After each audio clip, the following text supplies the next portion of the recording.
BBM. Kailangan niyo na ebidensya kung nagdodrogation niya. Tingnan niyo yung mga kaibigan niya. Puro drogista.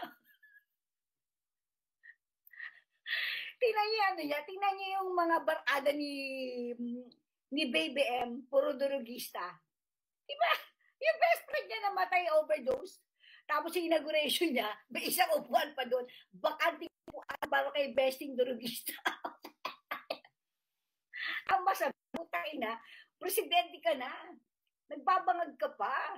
Wag ganun. Igalang mo naman yung mga Pilipino, day. Diba? Igalang nyo naman mag-asawa yung mga Pilipino. Sobrang pambabastos nyo.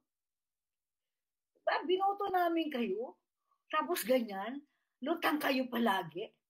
Ang tumatakbong presidente, ang gumaganap ng role na presidente, yung pinsan mong buhaya, si Martin Romualdez, na kahit ubusin mo ang pera ng taong bayan sa pamimigay ng ayuda, hindi ka pa rin mahal na mga Pilipino. Yun lang. Sayang. Sayang kasi Romualdez eh. Wala ka karisma. Wala kang dating. Sabi ko sa'yo, di ba? Kahit ibagay mo yung buhay mo, natatala, kahit ibigay mo yung buhay mo, Martin Romualdez, wala ka pa rin dating. Buhaya ka pa rin sa palingin ng mga tao. Di ba nagpakuya will pa yan? 5,000 cash! Mga ganun po. Kumakagat labi pa.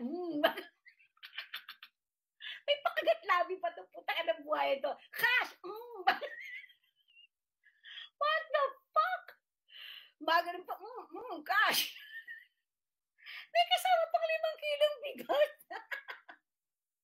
Kaya lang yan. Ano yan? Galing ba sa'yo no? Galing kay Baby M? Sino na ba yung presidente ngayon? Asa bang Pangulo? Asa ba yung Pangulo? Hindi pa ba tapos magpahinga yung mag-asawa na yan? Tigalan nyo mo na kasi yung pagbubugbugan eh. Si Baby M may merong special role. Di ba? Dito sa Pilipinas, presidente yan. Nagpapahinga sa bahay bakasyunan ni Isobel, ang kanyang Judictus Benedictus na kaibigan.